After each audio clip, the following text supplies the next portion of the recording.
Руслан Зортов, представляя свою команду, показал зрелищный дрифт, сопровождаемый скрипом шин и дымом из-под колес.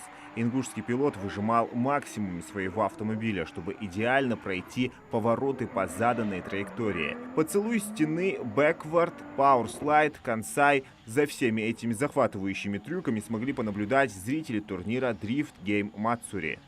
Перекладка не попадает и выпрямляется. Руслан пытается бороться, но это... Трасса «Пилот» славится множеством поворотов и отличными разгонами, что позволило развивать скорость более 100 км в час перед постановкой машины в занос. Это было настоящим испытанием как для пилотов, так и для автомобилей. Ингушский участник не растерялся и, несмотря на все сложности, смог показать и достойный результат. Вот сейчас проходит соревнование другого формата, не как обычный дрифт.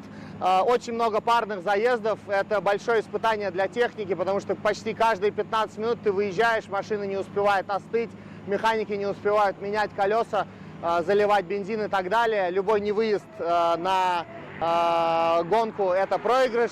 У тебя там 25 парных заездов, 50 раз тебе надо откатать. Большая нагрузка, но это очень хорошо для набратия опыта. Соревнования были ориентированы на начинающих и средних пилотов, что создало дружескую атмосферу. Руслан отметил, что подготовка к соревнованиям проходила не только на трассе, но и в гоночном симуляторе, где он тренировался по 2 часа в день. Подготовка оказалась не напрасной, перегрузки, выдержка при высоких температурах и быстрая реакция – главные факторы, способствующие успеху. Несмотря на холодное время года, в кабине пилота было по-настоящему жарко.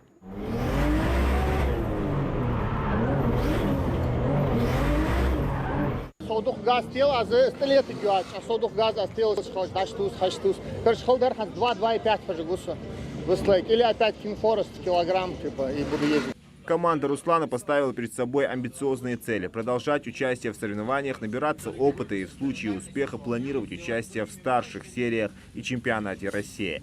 Кроме того, у них есть мечта – поучаствовать в гонках в Омане, где проходят действительно захватывающие дрифт-события. Старт уже дан, и команда Руслана его результатом довольна. Общая команда задачу выполнить, конечно, выполнить и году хамды донести шелживой ошибки живой хрени дальше андливой следующий раз я кажется кадика выступить гивой но так как заезд живой маля заезд живой пилот Руслан заезд же суммада чоди китер ханялчы суя тати заезд жи за 2 дня мог заезд штыки топла тати заезд ханялчы чоу динамичный эффективный чоу дымный шхалара. По итогам соревнований вся команда получила не только ценный опыт, но и массу положительных эмоций. Руслан Зортов показал своим примером, что даже в условиях большой конкуренции можно добиваться успеха и прокладывать путь к новым высотам в мире дрифта.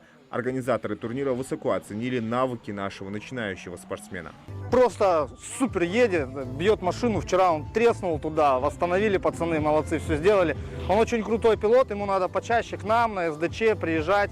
Поэтому спасибо вам, спасибо ему, приезжайте к нам почаще. В завершении турнира можно смело сказать, что Руслан Зортов и его команда оставили яркий след в соревнованиях, продемонстрировав высокий уровень мастерства и стремления к победе. Усть-Лабинск вновь стал свидетелем захватывающих дрифт-баталий, которые не только вдохновили участников, но и привлекли внимание зрителей. Будущее дрифта в Ингушетии выглядит многообещающе, и мы с нетерпением ждем новых успехов Руслана и его команды на предстоящих соревнованиях. Зелимхан Калоев, Адам Гулоев, Магаз 24.